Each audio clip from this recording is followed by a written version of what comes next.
வணக்கம் ஃப்ரெண்ட்ஸ், வாங்க இன்றைக்கி நம்ம எம்வி விலாக்ஸ் ஆஃப் மலர்விழி சேனலில் பார்க்க போகிறது மஷ்ரூம் பெப்பர் ஃப்ரைங்க. ஆமாம், காளான் மிளகு வறுவல் தாங்க. இது என்னோடய ஸ்டைலில் நான் செஞ்சுருக்கேன். பாருங்கள், காளானை நல்லா 2 ஸ்பூன் மைதா மாவு போட்டு தண்ணி ஊற்றி நல்லா தேய்ச்சி கழுவிட்டு நறுக்கி எடுத்து வச்சாச்சுங்க. சின்னதாக இருந்தால் அப்படியே போடலாம், பெருசாக இருந்தால் 2-4 நறுக்கிக்கலாம். பாருங்கள், ஒரு வானலில் ஒரு 3 ஸ்பூன் எண்ணெய் ஊற்றி காய வச்சாச்சு.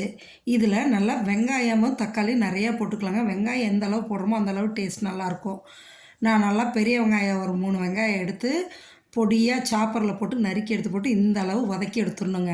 கலரே சேஞ்ச் ஆகணும், அந்த அளவுக்கு வதக்கிட்டு இதில் ஒரு 2 ஸ்பூனுக்கு இஞ்சி பூண்டு பேஸ்ட் போட்டுக்கலாங்க. இஞ்சி பூண்டு பேஸ்ட்டு 2 ஸ்பூன் போட்டு நல்லா அதையும் வதக்கிடுங்க. வதக்கிட்டு அது அடி பிடிக்காமல் இருக்கிறதுக்கு லைட்டாக உப்பு போட்டுட்டு வதக்கிடுங்க. இதுக்கப்புறம் தக்காளியும் 2 பொடியாக சாப் பண்ணி அதையும் போட்டுடுங்க.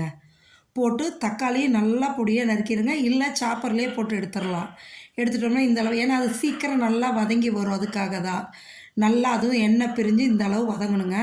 வதங்கும்போது 1 ஸ்பூன் மல்லித்தூள், 1.5 ஸ்பூனுக்கு மிளகாத்தூள் போட்டுட்டு அதோடு மஞ்சத்தூள் 1/2 ஸ்பூன் போட்டுக்குங்க.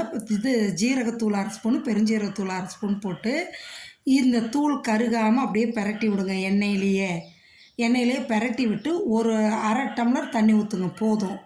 ஏன்னா இந்த மசால் பச்சை வாசனை போகிற அளவுக்கு, இந்த தூளெல்லாம் போட்டிருக்கோம்லங்க, அது பச்சை வாசனை போகிற அளவுக்கு இந்த கிரேவிக்கு தேவையான அளவு உப்பை போட்டு ஒரு 1/2 டம்ளர் மட்டும் தண்ணியை ஊற்றி நல்லா கிளறி விடுங்க. அடி பிடிக்காது, இருந்தாலும் நீங்கள் கிளறி விட்டுடுங்க. அடி பிடிக்காத அளவுக்கு கிளறி விட்டு நல்லா இப்போ இந்த இது ட்ரை ஆகணுங்க. ட்ரை ஆனதும் அப்படியே என்ன பண்ணலாம், நம்ம கழுவி வச்சுருக்கோம் இல்லையா நறுக்கி, அந்த காளான் எடுத்து இதில் போட்டுருங்க.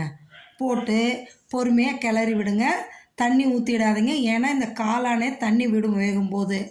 அதுலேயே காளான் நல்லா வெந்து வந்துடும். காளான் சீக்கிரமாகவும் வெந்துடும். நீங்கள் நல்லா இப்படி கிளறி விடுங்க. விட்டிங்கன்னா நல்லா ட்ரை ஆகிடுச்சு பாருங்கள். இப்போ ஒரு 2 ஸ்பூனுக்கு 2.5 ஸ்பூனுக்கு மிளகுத்தூள் போட்டுக்குங்க. காரத்துக்கு ஏற்றவாறு கொஞ்சம் சுருக்குன்னு இருந்தால் நல்லாயிருக்கும். நான் ஒரு 2.5 ஸ்பூன் மிளகுத்தூள் போட்டேங்க. போட்டு நல்லா கிளறி எடுத்துருங்க. இந்த அளவு நல்லா ட்ரையாக வேணுன்னா இன்னுமே வறுத்துடுங்க. இல்லை இந்த அளவு போதுனாலும் எடுத்துக்கலாங்க. இது சப்பாத்தி, இட்லி, தோசை எல்லாம் தொட்டு சாப்பிட நல்லாயிருக்கும். சாதத்தில் பிசைஞ்சு சாப்பிடவும் நல்லாயிருக்குங்க.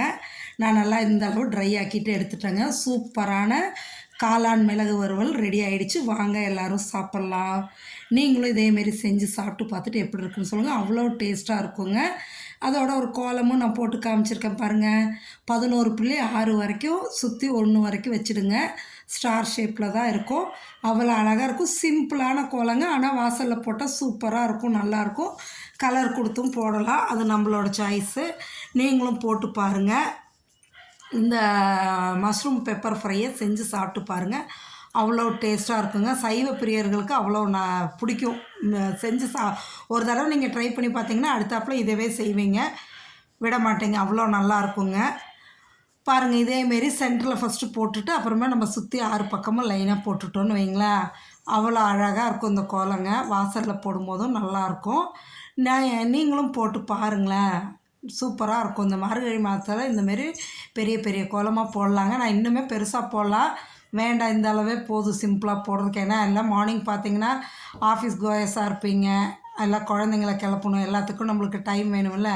அதனால் இந்த அளவு மட்டும் நான் போட்டு காமிச்சிட்ருக்கேன். நீங்களும் இதேமாரி போடுங்க, சூப்பராக இருக்குங்க இந்த கோலமும். மஷ்ரூம் பெப்பர் ஃப்ரை செஞ்சு சாப்பிட்டு பார்த்துட்டு எப்படி இருக்குன்னு சொல்லுங்கள்.